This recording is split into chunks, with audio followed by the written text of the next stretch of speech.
하나님의 말씀 보겠습니다. 하나님의 말씀은 창세기 39장 1절에서 5절 말씀까지 보도록 하겠습니다. 창세기 39장입니다.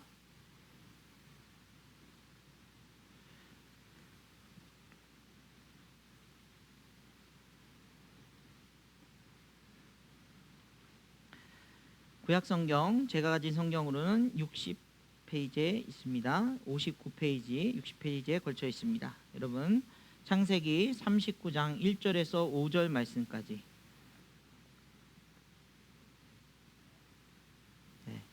빨리 찾아보세요. 흑진아? 창세기 맨 앞에 장. 다 찾았어요? 39장 1절에서 5절까지 우리 같이 한 목소리를 읽겠습니다. 시작.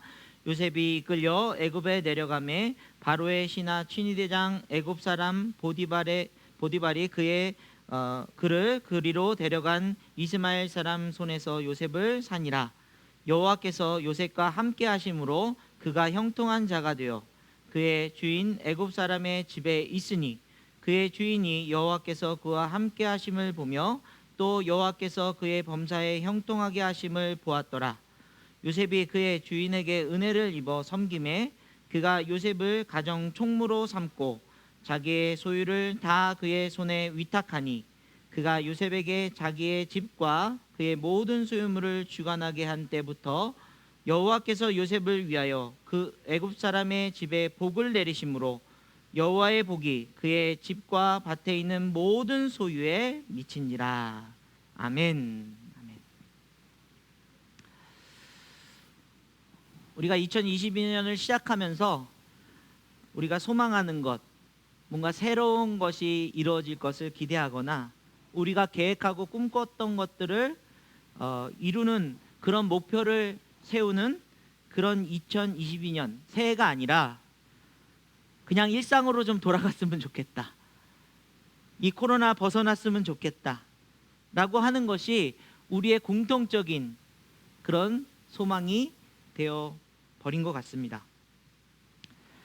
그런데 이게 사실은 우리는 잘 느끼지 못했던 일상으로의 회복에 대한 마음은 수많은 육신적인 질병 또는 세상의 어려움, 상처와 고통 속에 있는 사람들에게는 늘 일상으로 돌아가고 싶은 마음이 가장 큰 소망이었고 형통이었다는 사실입니다.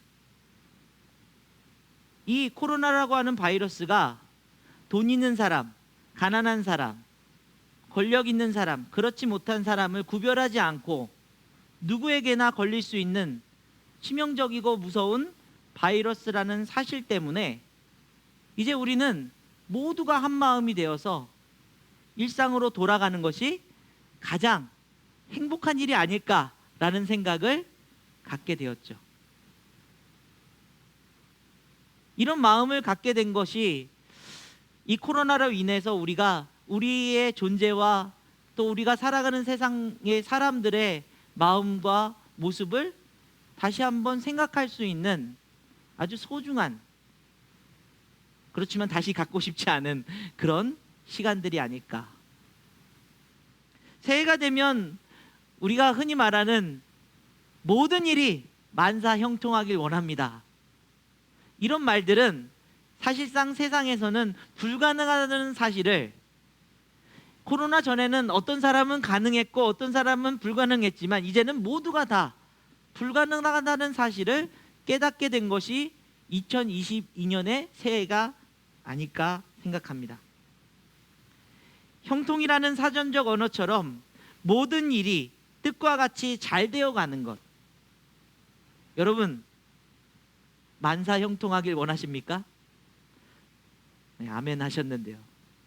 세상 살다 보니 그런 것들이 불가능하다는 것을 우리는 깨닫게 되었습니다. 그런데 우리가 이런 의미에서 오늘 본문을 보게 되면 요셉의 삶이 형통했다, 만사 형통은 아니지만 그의 삶이 형통했다, 이 말에 아니 요셉의 삶이 뻔한 그 어려움과 고통 속에 있었던 삶이 어떻게 형통할 수 있습니까? 만약 이 말이 총리가 된 다음에 하나님이 그를 도우셔서 총리가 되어서 형통했다 이러면 이해가 가겠지만, 여러분 지금은 어떤 상태입니까? 그는 형들에게 미움을 받고 죽임을 당할 뻔하다가 애굽 사람의 손에 팔려서 노예가 되었고, 이제 보디발이라고 하는 그 군대 장관의 집에 하인으로 들어가게 된 사실입니다. 그런데 성경은 분명하게 그에게 형통했다라고 말씀하고 있습니다. 오늘 본문 2절과 3절 말씀을 우리 다시 한번 읽어볼까요? 같이 읽습니다. 시작. 여호와께서 요셉과 함께 하심으로 그가 형통한 자가 되어 그의 주인 애굽 사람의 집에 있으니 그의 주인이 여호와께서 그와 함께 하심을 보며 또 여호와께서 그의 범사에 형통하게 하심을 보았더라. 아멘. 그 자신 스스로 난 형통한 사람이요 라고 끝난 것이 아니라, 그를 지켜보았던 그의 주인 보디발은 그가 여호와께서 범사에 그를 형통하게 하시는 것을 믿었다는 거예요. 증인이 되었습니다. 그 정도로 그는 형통한 인생이라고 이야기하고 있습니다. 성경에서 형통이란 히브리어로 찰레아흐라는 말인데 번성한다 라는 뜻입니다. 여러분, 그래서 하나님께서 야곱에게 또 아브라함에게 축복하실 때 너희들이 크게 번성할 것이다, 이 말이 곧 형통이라는 거예요. 또 이것을 영어적인 표현으로 successful, 성공할 것이다, 성공적인 삶이 될 것이다 라고 이야기하고 있다는 것입니다. 그렇다면 분명한 사실은 요셉의 삶은 여전히 형들에게 미움받은 상처와 버림받은 상처, 아버지에게 그렇게 사랑받던 인생이 노예로 팔려갔던 인생, 여러분 나락으로 떨어진 거 아닙니까? 우리의 시선으로 봤을 때는 절대로 형통할 수 없는 인생임에도 불구하고 successful, 성공한 인생이다, 번성한 인생이다라고 얘기하는 성경의 그 의미는 무엇일까? 즉 우리가 말하는 성공과 우리가 말하는 형통과 하나님이 선포하시는 그 형통은 차이가 있다는 사실이죠. 우리가 모든 일에 뜻과 같이 잘 되어 가는 것으로 우리의 형통을 우리가 정의했다면 하나님의 형통은 무엇이었을까? 사실은 오늘 본문에 그 말씀의 결론이 다 나와 있습니다. 하나님의 형통은 어떤 형통입니까? 여호와께서 그와 함께 계시는 형통입니다. 여러분, 사실은 이 말씀에 아멘 소리가 크게 들려야 돼요. 그런데 사실은 제가 이 말씀을 묵상하면서도 제 자신에게, 그래, 이 말씀은 너무나도 뻔한 얘기가 아니야. 여러분, 이 본문 가지고 얼마나 많은 목사님들이 형통에 대해서 설교를 했겠습니까? 하나님이 함께 하시는 게 형통이야, 그게 축복이야. 왜 이렇게 와닿지 않는 거죠? 여러분, 그런데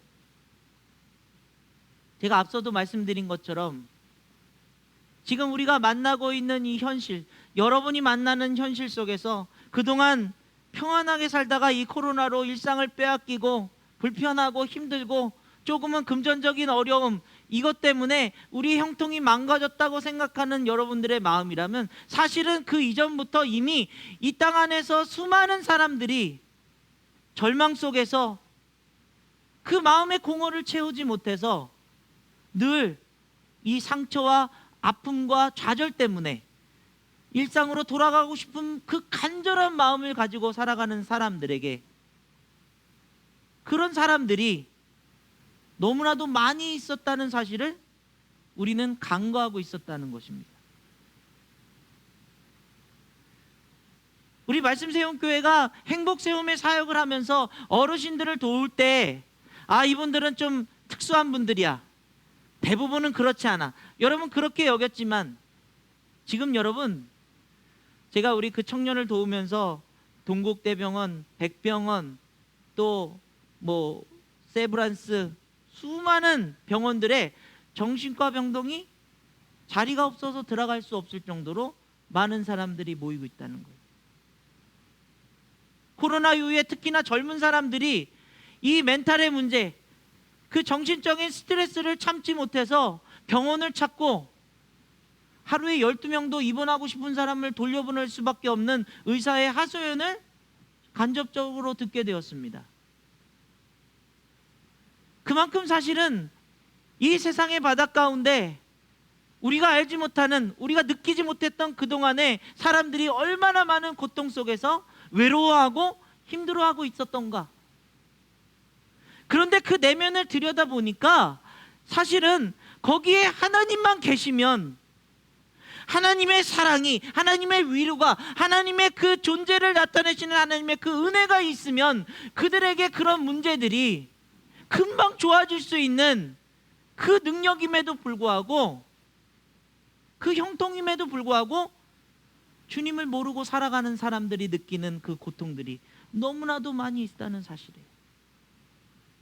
그래서 사실은 요셉에게 임한 하나님이 함께 하시는 그 형통이 얼마나 큰 축복인지 저와 여러분들이 이것을 느끼고 감사할 수 있기를 간절히 원합니다. 아직도 아멘 소리가 작아요. 그죠? 하나님이 여러분과 함께 하심이 여러분 삶의 놀라운 형통임을 여러분 고백하시기를 간절히 원합니다. 이 의미를 깨달아야 돼요. 아유, 나는 그 정도 나락으로는 떨어지지 않았으니까 괜찮아, 버틸 수 있어. 여러분 자신의 힘으로, 여러분의 경험으로, 여러분이 가진 멘탈로 견뎌보시겠다고요? 여러분, 쉽지 않은 일입니다. 우리를 지으시고 우리 삶에 의미를 주시고 그 삶을 살아가도록, 아니 권세를 주셔서 이 땅에 하나님의 자녀다운 그 삶을 거룩하게 살아가도록 인도하시는 하나님이 함께 하셔야지만이 여러분의 삶의 존재 의미를 깨닫고 여러분의 삶의 문제 가운데 임하시는 하나님의 그 위로하심을 깨닫고 여러분의 삶을 목적을 가지고 살아갈 수 있도록 인도하시는 하나님의 그 놀라운 손길을 따라 걸어가는 인생인 줄 믿습니다. 우린 그래서 하나님과 함께 할 때 형통한 사람이라고 얘기하는 거예요. 자, 여기까지 설교를 마치면 여러분 벙찌면서 끝날 거예요. 구체적으로 하나님의 형통은 어떤 형통인지를 오늘 본문 말씀을 통해서 함께 몇 가지 살펴보려고 합니다. 첫 번째는요, 위로를 통해 좌절을 벗어나 소망을 갖게 하시는 하나님이라는 거예요. 여러분, 요셉이요 큰 위기와 어려움 속에 있습니다. 무엇보다도 그에게 가장 큰 좌절은 무엇입니까? 형들이 자기를 팔았다는 거예요. 상심하는 얘기죠. 가족들에게 배신당한 거예요. 행복할 줄 알았는데, 내가 꿈꾼 대로 잘 될 줄 알았는데 그 미움과 고통 속에서 우리의 가정이 깨어져 버린 거예요. 여러분, 여기서 나타나는 그 실망감 얼마나 컸을까요? 오늘 본문에서는 요셉의 그 실망감을 표현하고 있지 않지만 아마 큰 상심 속에서 애굽으로 팔려가든 뭐 어디로 가든 그것보다도 아버지의 사랑을 떠나버린 것, 또 형들이 자기를 미워해서 그렇게 팔아버린 것에 큰 아픔을 겪었을 거예요. 예수님도 마찬가지 아니었습니까? 예수님이 십자가에 못 박힌 그 고통 때문에, 옆구리에 창에 찔린 그 고통 때문에 십자가에서 아파하신 것보다 더 큰 아픔은 예수님을 사랑한다고, 예수님을 따르겠다고 하는 그 제자들이 예수님을 모르겠다고 부인한 사실 아니겠습니까? 그 배신감이 얼마나 큰 실망과 좌절을 가져왔을까요? 그런데 여러분, 요셉은 그 실망 속에 머무르지 않았다는 거예요. 위로받았다는 거예요. 하나님의 위로를 받았다는 거예요. 야곱이 형을 속이고 장자의 축복권을 받으면 그 축복권을 가지고 자기가 사람들에게 인정받고 또 큰 부유한 사람이 되고 막 이럴 줄 알았는데 형에게 죽임을 당할까 봐 광야로 도망치는 신세가 되었습니다. 캄캄한 광야에서 비계를 빌 것이 없어서 돌에 기대어 누워 있을 때, 여러분 그 의미가 무엇입니까? 세상에 기댈 곳이 없는 거예요. 돌바닥밖에 없는 거예요. 거기에 누워 있을 때 하나님의 임재가 그 마음을 위로하시는데 하늘문이 열리고 사다리가 내려와 천사들이 왔다 갔다 하는 모습을 보게 됩니다. 큰 위로를 받은 거예요. 그 좌절과 죄책감 속에서 야곱은 하나님의 위로를 받은 거예요. 여러분, 얼마 전에 우리 이 고시원에 있다가 집을 이사시켜 드린 분의 그 빌라에 총무님이라고 하는 분이, 여자분이 전화를 하셨어요. 아, 누구누구 도와주시는 목사님이세요? 네, 맞습니다. 아니, 세상에 관리비를 안 내서 내가 이렇게 전화 드렸더니 나한테 욕을 하고 내가 얼마나 큰 두려움을 느끼고 상처를 받았는지 아냐고. 경찰에 신고할까 하다가 목사님한테 먼저 전화한 거라고. 이게 어떻게 된 겁니까? 주인한테 전화해서 내쫓으라고 얘기했어요. 제가 그래서 그러냐고, 죄송합니다, 제가 상황을 좀 볼게요, 그리고 전화 드리겠습니다. 그리고 전화를 해봤죠. 이분이 술을 드시고 술을 많이 먹다 보니까는 돈이 다 떨어져서 관리비를 못 낸 거예요. 한 달씩 그렇게 밀려서 지난달 걸 요번에 내고 다음 달 걸 밀려달라고 하니까 이분이 짜증이 나신 거예요. 젊은 분인데. 그러니까 어른한테 또 이제 약간 심한 말을 서로, 술도 체코하니까는 오고 갔던 것 같아요. 또 이분은 나름대로 23,000원 귀까지 게 얼마나 된다고 자기한테 이럴 수 있냐고 막 화를 내면서 진짜 죽이고 싶다고 막 그러고 있는 거예요. 여러분, 이 고시원에서 정말 다리 쭉 하나 펼 수 있는 그곳에서 넓은 집, 혼자 목욕할 수 있고 따뜻한 방에서 TV 볼 수 있고 뛰어다닐 수 있는 집으로 이사가면 그의 인생이 달라지고 하나님의 은혜를 경험하고 변화될 줄 알았는데, 아니 그 정도까지는 기대는 안 했고요. 행복해 하실 줄 알았는데 문제가 생기고 사람들하고 불협화음이 생기고, 사실 이사시켜 드린 분들 가운데 처음이었어요. 저에게 막 화를 내시는 그 총무님의 모습을 보면서 내가 지금 이게 왜 이런 욕을 먹어야 되지? 실망감이 찾아오더라고요. 이 사역이 정말 맞는 사역일까? 잠시 동안 이런 생각을 했어요. 그러고 났는데 전화가 또 모르는 번호가 하나 옵니다. 집주인이 연락 온 거예요.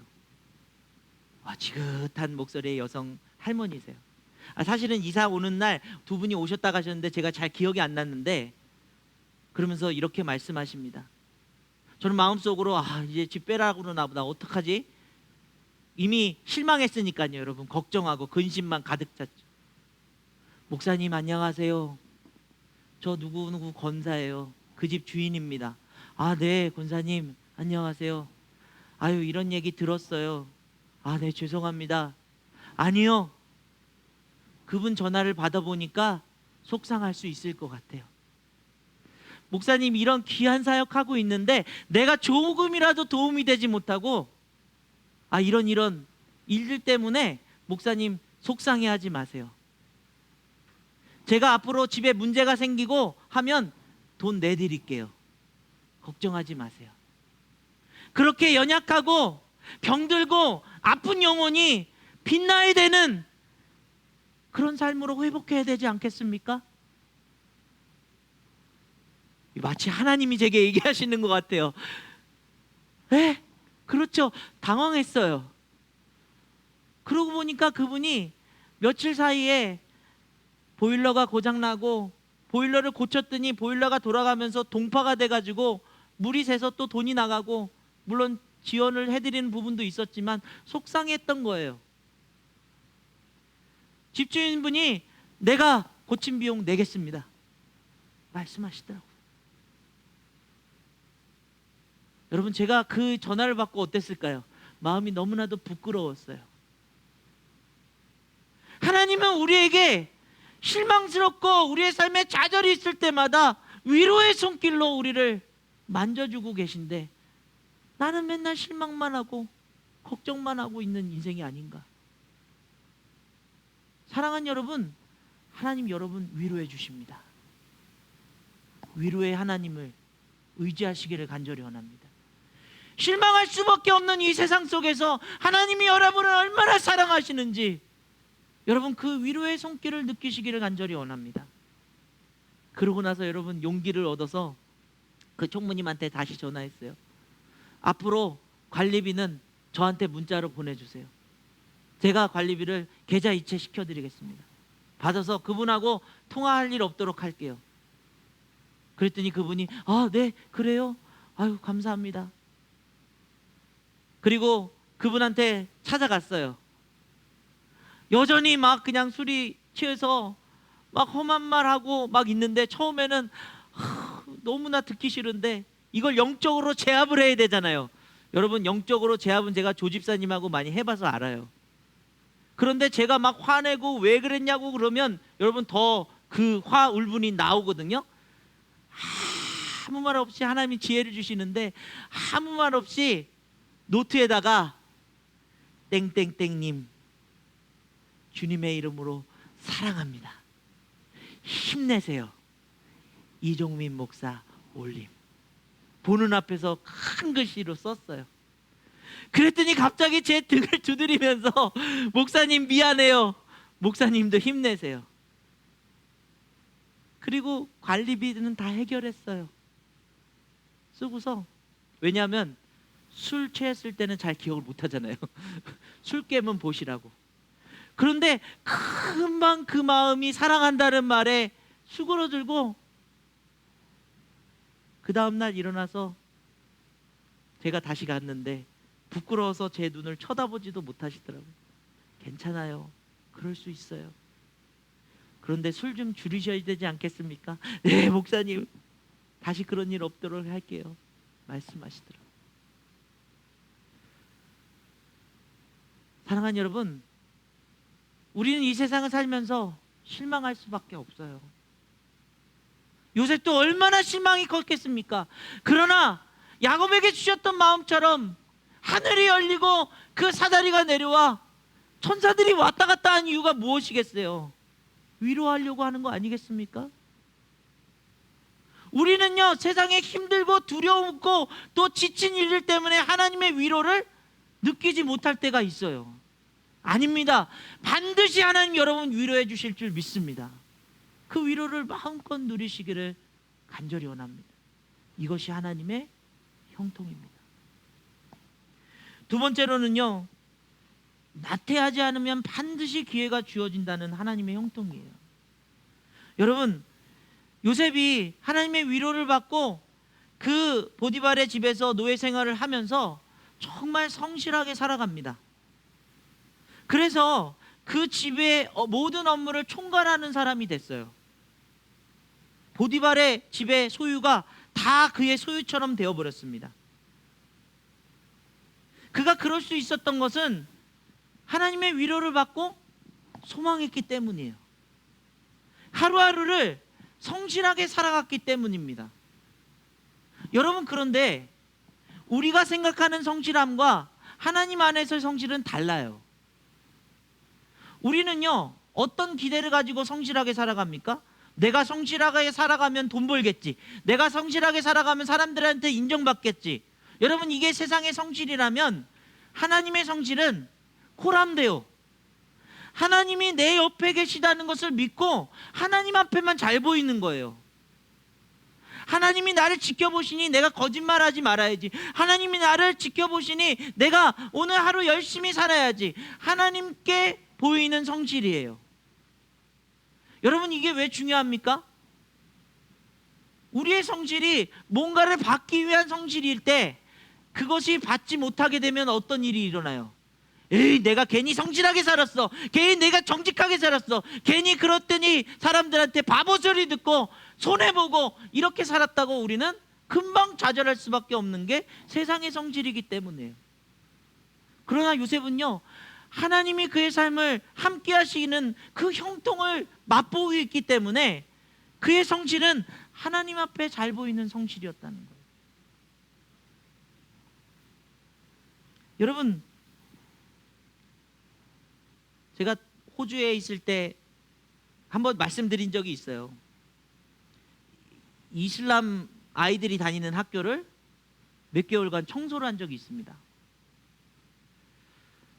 그 학교에 어쩔 수 없이 뭐 5시간 청소 시간이었는데요. 밤에 가서 거의 뭐 새벽까지 청소하고 오는 청소인데, 교실 한 20개, 그 다음에 선생님실 4개, 화장실 5개, 뭐 이렇게 해가지고 5시간 동안 청소를 하는 거예요.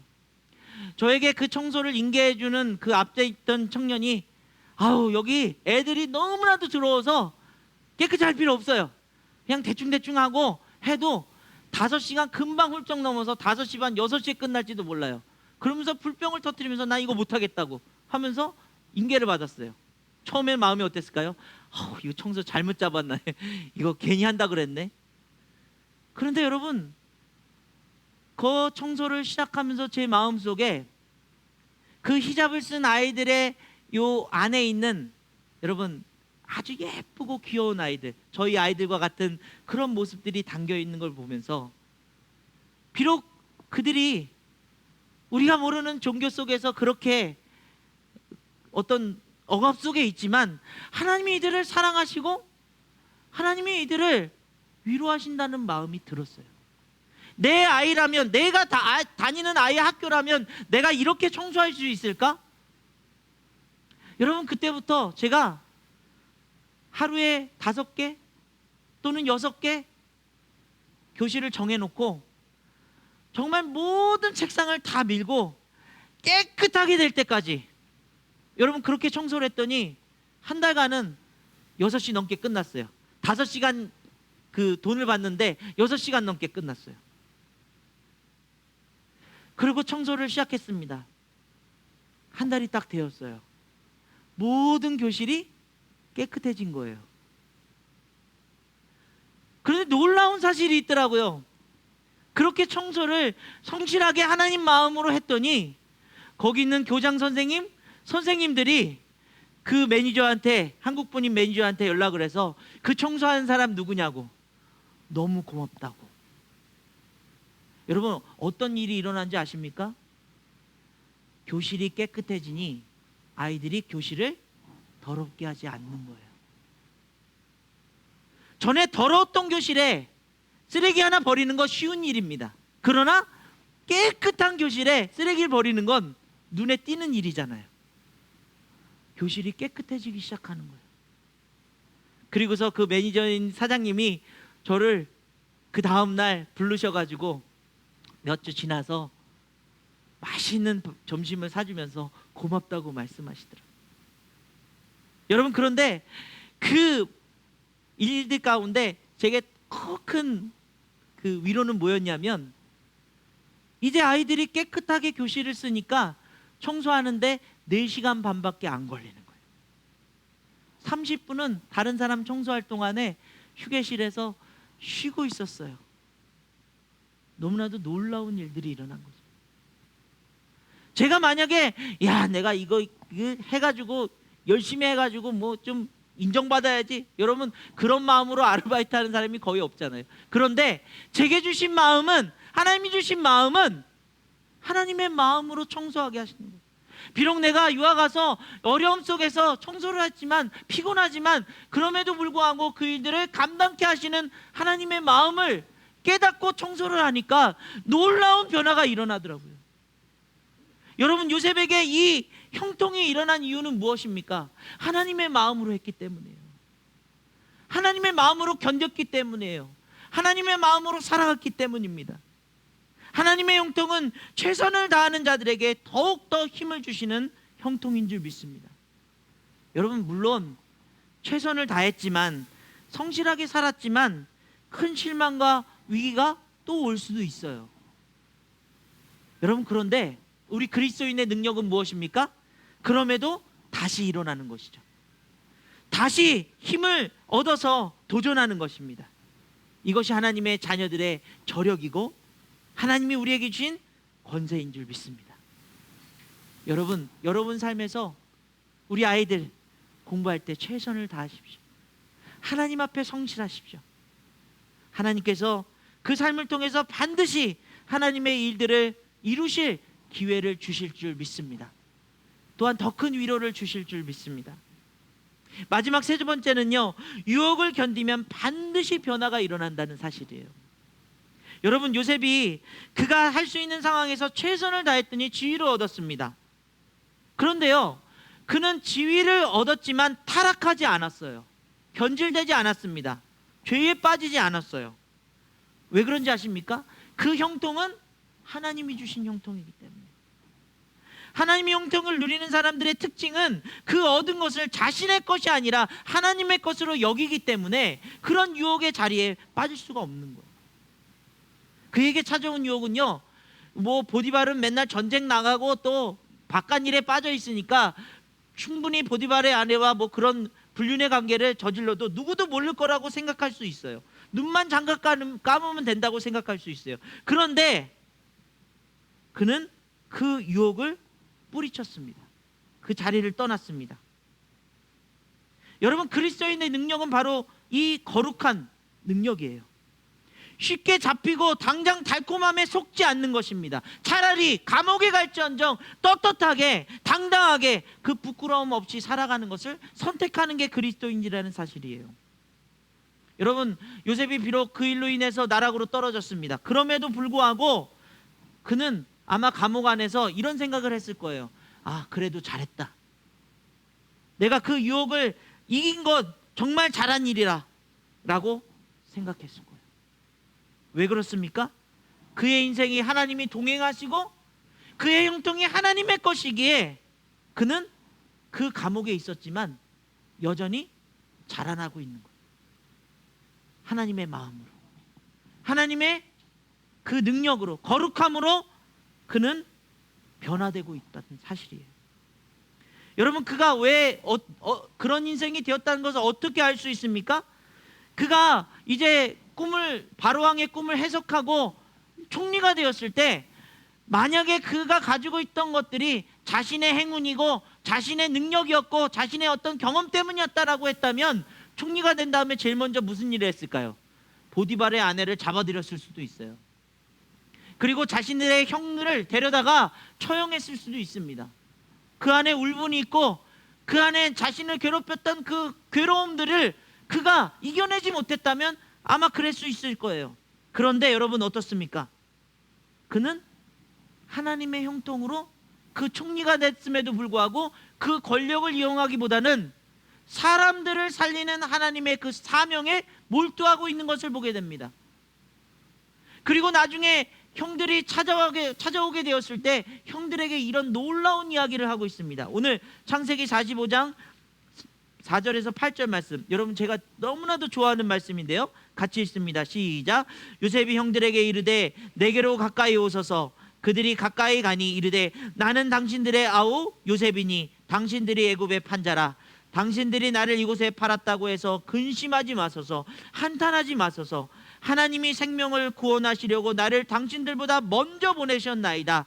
이 땅에 2년 동안에 흉년이 들었으나 아직 5년은 밭갈이도 못하고 추수도 못할지라. 하나님이 큰 구원으로 당신들의 생명을 보존하고 당신들의 후손을 세상에 두시려고 나를 당신들보다 먼저 보내셨나니 그런즉 나를 이리로 보낸 이는 당신들이 아니요 하나님이시라. 하나님이 나를 바로에게 아버지에게로 삼으시고 그 온 집의 주로 삼으시며 애굽 온 땅의 통치자로 삼으셨나이다. 아멘. 아멘.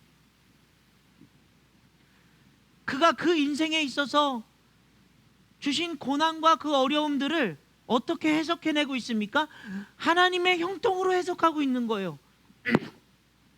하나님의 인도하심 속에, 하나님의 동행하심 속에 그는 형통하게 살아왔기 때문에 그것을 그가 가진 사명으로 여기고 미워하는 마음보다는 위로하고 용서하는 마음으로 품고 그 생명을 살리시는 하나님의 마음으로 그 삶을 온전하게 거룩하게 그렇게 구별하고 있는 모습을 볼 수 있는 거 아니겠습니까? 사랑하는 여러분, 2022년 하나님 안에서 형통하시기를 간절히 원합니다. 하나님의 형통이 여러분의 삶에 가득하기를 간절히 원합니다. 내가 바라는 축복, 내가 바라는 형통을 다 내려놓고 하나님의 인도하심을 구하며 주님과 동행하며 걸어갈 때에 실망스러운 일, 낙담하는 일, 실패할 수밖에 없는 세상의 현실 속에서도 하나님의 크신 위로를 누리시고 성실하게 하나님 앞에 살아가는 코람데오의 마음으로 살아갈 때 하나님이 주시는 그 기회들을 어떻게 해요? 하나님의 형통으로, 사명으로, 생명을 살리는 일로, 하나님의 귀한 뜻을 이루는 일로 삼으시는 인생 되시길 간절히 원합니다. 여러분, 그러므로 우리의 삶에 어떤 지위, 어떤 현장, 어떤 삶의 모습이라 할지라도 우리는 항상 하나님이 함께 하시는 형통한 삶의 그 지위로 거룩하고 영광스럽게 살아가도록 하나님께서 인도해 주실 줄 믿습니다. 그 형통을 누리실 때 지금의 내 현실 때문에 낙담하고 괴로워하지 마시고 하나님, 이 인생 주님께 쓰임받길 원합니다. 여러분, 쓰임받으면 저기 아프리카로 갈 생각만 하지 마시고요, 이 삶의 현장 가운데서 하나님이 어떻게 나를 들어쓰시는가, 여러분 들어쓰실 때 아프리카로 간 그런 선교사님들의 이야기를 들어보세요. 여기 억지로 끌려왔어요, 불행해요, 힘들어요, 이렇게 말씀하시던가요? 아니요. 너무나 감사합니다. 날마다 주님 주신 기적을 느낍니다. 하나님이 이렇게 인도하신다는 사실에 정말 큰 힘을 얻습니다. 여러분, 그런 고백들을 하는 선교사님들의 마음처럼 여러분의 삶의 현장이 하나님이 여러분을 부르신 그 사역의 현장이고 사명을 이뤄야 될 그 삶의 자리라면 하나님의 형통한 모습으로 그것이 감옥 같은 인생이든 또는 노예와 같은 그 삶의 자리이든 하나님이 여러분과 함께 하시며 그 형통을 이루어 가실 줄 믿습니다. 마침내 그 인생을 통해서 요셉이 수많은 생명들을 살리고 가족을 지켜냈던 것처럼 하나님이 여러분을 통해서 여러분의 가족을 하나님 안에서 지켜내시고 여러분 주변에 있는 사람들을 그리스도의 복음의 생명으로 인도하시는 놀라운 역사를 우리에게 허락하실 줄 믿습니다. 사랑하는 여러분, 형통한 삶을 기대하십시오. 하나님의 형통이 여러분의 삶을 통해서 이루어질 줄 믿습니다. 우리 시간에 이 찬양으로 오늘 말씀을 마무리하려고 합니다. 여러분, 하나님 나라가 여러분의 삶에 임했습니다. 여러분 믿으십니까?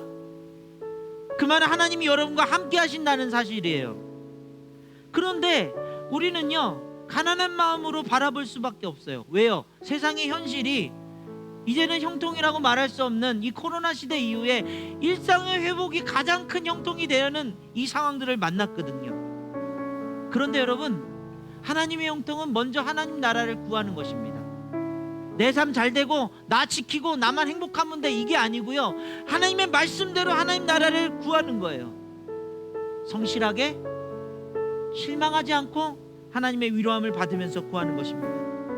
그때 하나님이 여러분 삶 가운데 그 뜻이 이루어지도록 역사하실 것입니다. 그러므로 당장 눈앞에 보이는 현실 때문에 믿음을 잃지 마세요. 실망하지 마십시오. 두려워하지 마십시오. 제가 그 어르신의 그런 일들 때문에 실망하고 있을 때 하나님이 전화 한 통으로 제 실망한 마음을 부끄럽게 만드시고 큰 위로로 위로해 주셨던 것처럼 여러분의 삶 위로 가득 채워주실 줄 믿습니다. 그걸 느끼셔야 돼요. 뭐 주인분이 이럴 수도 있지, 여러분 그렇게 넘기시면 안 돼요. 하나님 내 삶에 위로해 주시는구나. 여러분, 그런 위로 가운데 믿음으로 걸어가는 하나님 앞에 성실함으로 살아갈 때에 우리에게 하나님 나라가 역사되어지는 놀라운 영향력 있는 인생을 허락해 주실 줄 믿습니다. 우리 자녀들이요, 이런 형통으로 키우시길 간절히 원합니다.